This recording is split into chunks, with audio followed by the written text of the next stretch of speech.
¿Qué se elige cuando se elige kirchnerismo? Antes de empezar con este video, me gustaría hacer una pequeña revisión histórica. Mucho se habla de la década del 70, mucho se habla de un golpe militar, mucho se habla del 24 de marzo del 76. Pero ¿qué sucedió antes? Antes, durante e incluso después. Bueno, un poco de eso vamos a hablar en este video.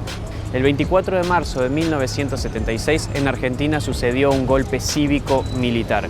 ¿Por qué digo cívico? Porque fue con el apoyo del pueblo. Incluso partidos como el peronismo y partidos como el radicalismo, entre ambos, mantuvieron sus intendencias. Más de 500 intendencias quedaron a mano de los partidos tradicionales. Antes del 24 de marzo de 1976 también funcionaban en Argentina organizaciones terroristas, grupos guerrilleros con suficiente poder de fuego hasta para tumbar gobiernos o incluso para hundir submarinos muy parecidos a lo que fue el Ara San Juan, que fue el Ara Santísima Trinidad.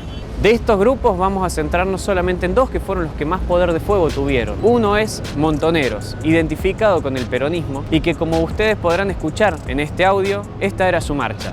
El montonero, el grito es peronismo, de la esperanza tenemos que luchar. El montonero, el pueblo es el camino, pero no muerte, socialismo nacional. Pero no muerte, socialismo nacional. Ese era el objetivo, socialismo, llegar al poder a través de las armas para lograr que Argentina sea un país socialista aliada a Cuba y a la Unión Soviética en aquellos momentos. Otro era el ERP, el Ejército Revolucionario del Pueblo, brazo armado del Partido Revolucionario de los Trabajadores. El ERP ya tenía una ideología más marxista y planeaba llegar directamente al comunismo a través de las armas, como bien lo indica su marcha también. Va marchando al combate por el camino del Che, con su bandera en la mano y sin dejarla caer, por la patria socialista como consigna final, la etapa capitalista para siempre morirá.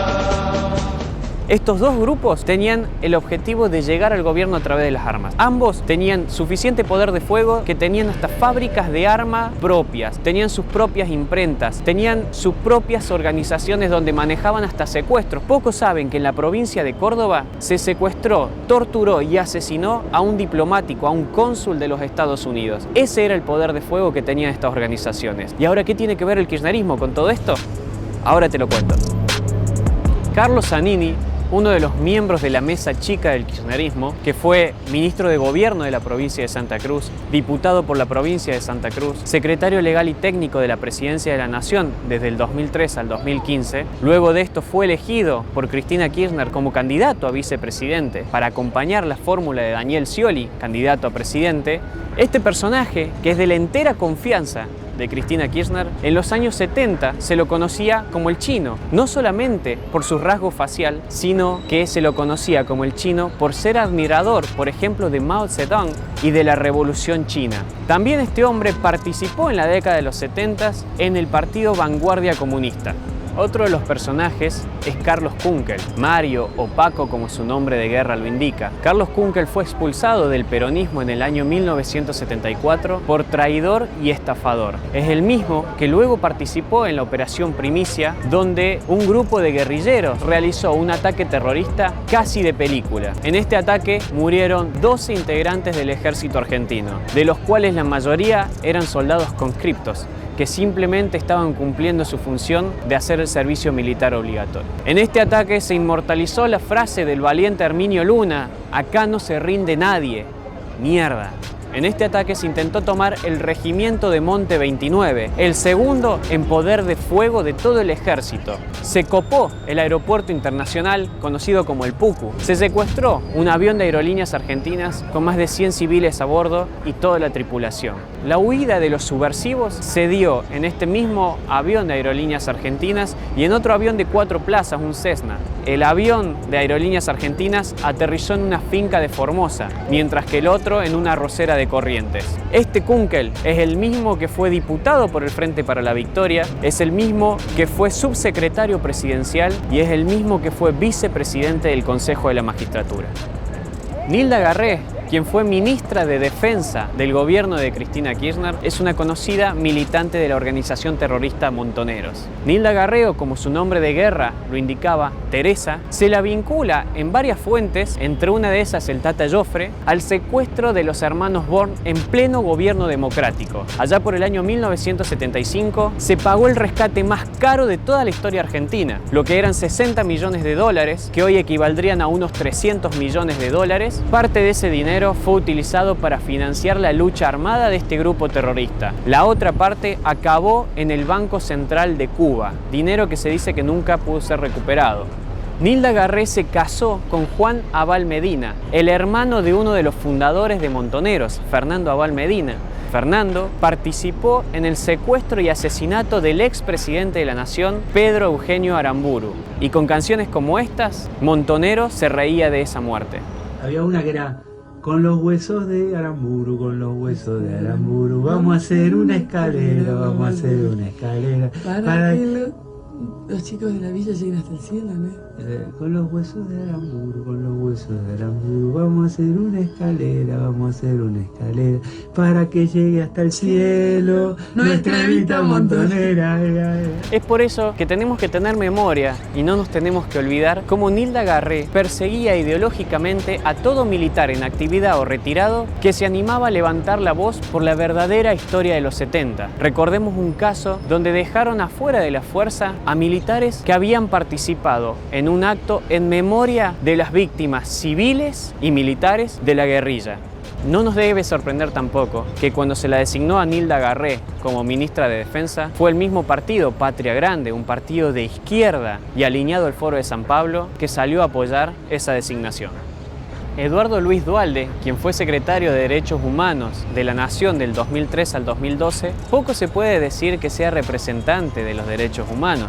En el año 1972, estando en Cuba, fue el que recibió a los terroristas que se habían fugado de la cárcel de Rawson, terroristas que provenían de organizaciones como FARC, Fuerzas Armadas Revolucionarias, el Ejército Revolucionario del Pueblo y Montoneros. Entre los años 73 y 74, Eduardo Luis Duhalde dirigió la revista Militancia Peronista para la Liberación, más conocida popularmente como Militancia. Eduardo Luis Duhalde fue el mismo que defendió a los que secuestraron y asesinaron al presidente de la fábrica Fiat, el doctor Ovedrán Salustro. En el número 30 de su revista, en la página 14, Eduardo Luis Duhalde se burlaba del secuestro al empresario norteamericano Victor Samuelson. Se burlaba y festejaba el secuestro de una persona solamente por trabajar en una empresa extranjera. Seamos conscientes de eso. En el número 28 de su revista, se lamentaba de que una bomba le había explotado a 2 terroristas en la mano, diciendo que podría haber tenido otro final mejor de algún oligarca o de algún militar. La vida terrorista de Eduardo Luis Duhalde no terminó en la década del 70. Luego siguió en Nicaragua, donde junto a Enrique Gorriarán Merlo fundaron el movimiento Todos por la Patria, movimiento guerrillero que en pleno gobierno democrático de Raúl Alfonsín quiso aplicarle un golpe, atacando el regimiento de la Tablada. Ataque que fue heroicamente frustrado gracias a las fuerzas del ejército argentino, de la policía bonaerense y de la policía federal. Julio César Urien, teniente de fragata restituido por Néstor Kirchner y presidente del astillero de Río Santiago. Julio César Urien es un cobarde entregador de sus propios compañeros. En el año 1972 se sublevó e intentó copar la ESMA, acto que luego desembocaría en una plaza uniéndose con una de las columnas de Montoneros. Julio César Urien en ese momento era parte de la Armada. Inició un proceso de entrega de sus compañeros dentro de la misma fuerza. Esta acción llevó a que se lo destituya por traición a la patria. Luego, en el gobierno de Isabel Perón, esta persona ingresó en las columnas de Montoneros. Años más tarde, cuando se le restituye su cargo en la presidencia y por Néstor Kirchner en el Salón Blanco, él dijo las siguientes palabras: hablo como militar, como peronista y como montonero. Además, en reiteradas ocasiones aseguró que las Fuerzas Armadas se deberían llevar a un campo popular, algo así como las milicias venezolanas. Dijo que en el gobierno kirchnerista hubo un gran avance, pero que faltó. A eso vamos. Carlos Bettini fue embajador del gobierno de los Kirchner en España del 2004 hasta fines de la presidencia de Cristina Kirchner en el 2015. Carlos Bettini es amigo de la infancia de Cristina Kirchner y fue otro de los funcionarios que años atrás habían participado en grupos terroristas. Carlos Bettini, o como su nombre de guerra, el soldado Emilio, fue un cobarde que asesinó a su amigo y vecino Jorge Bigliardi para ingresar en esta organización. Jorge Bigliardi llegaba de hacer las compras totalmente desarmado cuando vio a su amigo, soldado Emilio, en la esquina de su casa, lo saludó y Carlos Bettini, el ex embajador del gobierno de los Kirchner, sacó su Magnum, le disparó a Jorge que andaba totalmente desarmado y lo mató. Jorge, con 47 años, cae muerto al pavimento, dejando a sus 2 hijos de 8 años sin su padre y a una esposa viuda. Bettini, con este asesinato, ingresó en las columnas de Montoneros.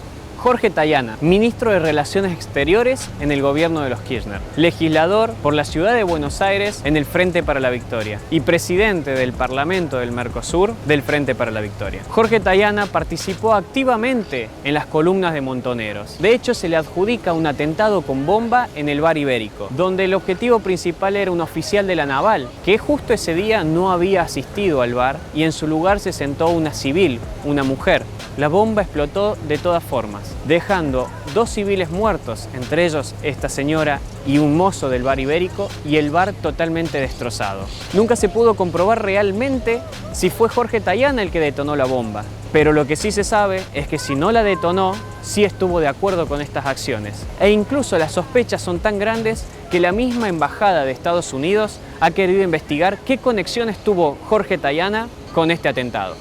Esteban Rigui fue Procurador General de la Nación en el gobierno de los Kirchner. Además, fue el ministro de Interior en el gobierno de Héctor Cámpora. El 25 de mayo de 1973, Esteban Rigui fue el que firmó el decreto que liberó a más de 300 guerrilleros de las cárceles, tanto presos comunes como presos guerrilleros que habían tenido su juicio y su sentencia dictado por la Cámara Federal en lo penal. Esa noche del 25 de mayo de 1973, presos comunes y guerrilleros salieron de las cárceles que se abrieron indiscriminadamente y ganaron las calles. Luego de esa noche, los jueces que habían juzgado a los guerrilleros por ataques terroristas fueron perseguidos por los mismos terroristas y por los mismos grupos subversivos. Eran 8 jueces, 7 se terminaron exiliando. 1, el juez Quiroga, terminó muerto en un atentado. A partir de esa fecha, nunca más en la Argentina se volvería a juzgar a los guerrilleros.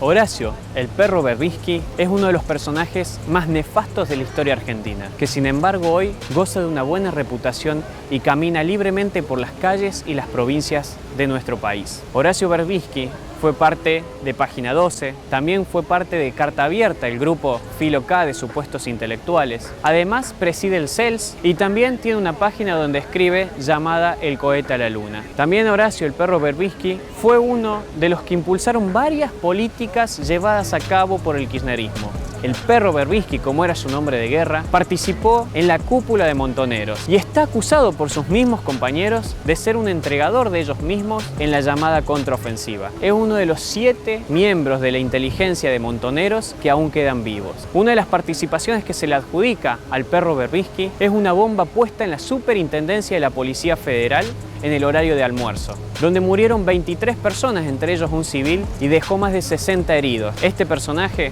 hoy es aplaudido por el kirchnerismo y es un asesino que sin lugar a dudas, si el kirchnerismo llegara a triunfar, será llamado. Estos personajes los menciono por mencionar algunos, porque son muchos más que han formado parte del Partido Comunista o de organizaciones terroristas y guerrilleras. Incluso, como habrás escuchado, muchos de estos funcionarios que fueron parte del gobierno kirchnerista han sido directamente asesinos y hoy están totalmente impunes. Nos han dejado en claro que no creen en la libertad y que no creen en la república. Por eso es que atacaban las instituciones en gobiernos democráticos. Por eso es que se armaban para llegar al poder. Y como no pudieron por las armas, ahora van a intentar llegar con tu voto. Y esta vez van a llegar con más fuerza. Está en vos que no les permitas y no les des la libertad de llegar. Vienen de ideologías totalitarias, comunistas, la guerra armada, no creen en la libertad. Si vos, por acción o por omisión, querés ignorar esto, que el día de mañana no digas nadie me avisó, no digas yo no lo sabía, porque ya hoy te están diciendo qué es lo que van a hacer. No perdamos la República. Libertad o barbarie. La elección la tenés vos.